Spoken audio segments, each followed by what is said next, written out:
November 7th, 1944. An American fighter pilot lines up his P-38 over a column of trucks below, radios his wingmen, and opens fire, confident he's hitting a retreating German convoy. He isn't. He's killing his own allies. And in less than a minute, he'll be fighting for his life against planes flying under the same cause he is. It's the autumn of 1944, and Nazi Germany is collapsing on every front.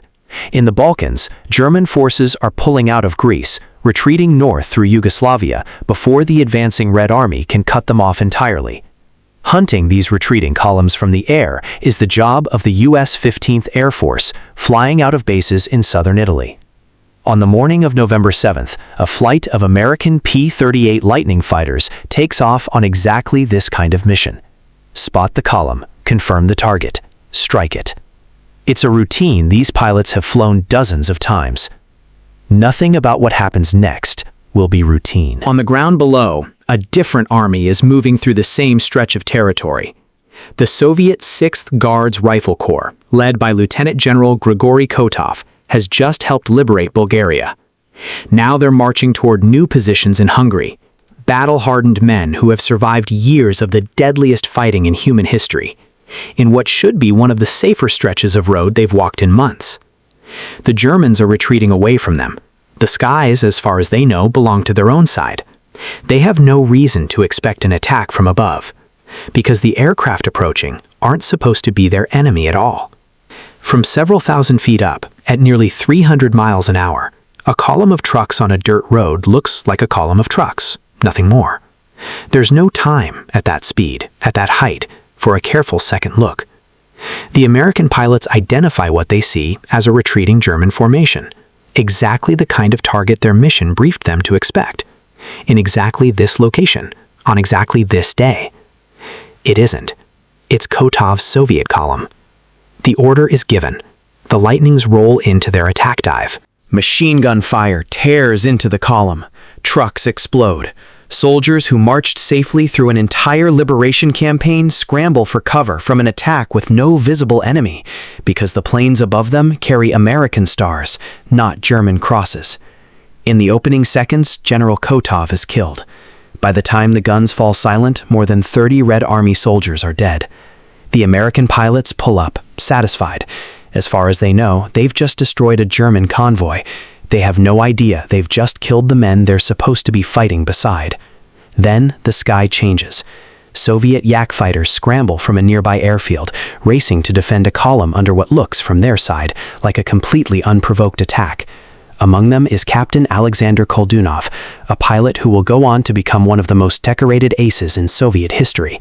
To the Americans circling above, enemy-looking fighters rising to intercept them reads as exactly what their mission briefing prepared them for, confirmation that this was a defended, legitimate target. Guns come up on both sides, American and Soviet fighters, flying for the same alliance against the same enemy, open fire on each other in the skies over Niš. At least one American P-38 goes down. Soviet fighters are lost too, some to American guns, one to friendly anti-aircraft fire, fired wildly upward in the panic below.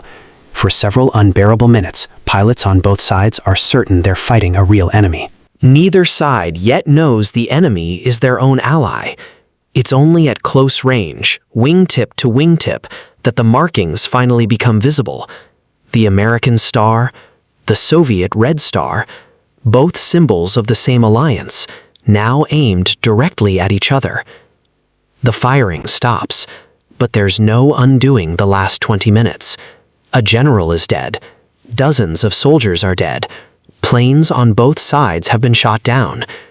And for the American pilots flying home that afternoon, there's no sense of a mission accomplished, only the sinking realization of exactly what that German column actually was. News reaches Moscow and Washington within hours. Soviet officials are furious. An Allied attack has just killed one of their own generals, at a moment when cooperation between the two powers is still essential to finishing off Germany.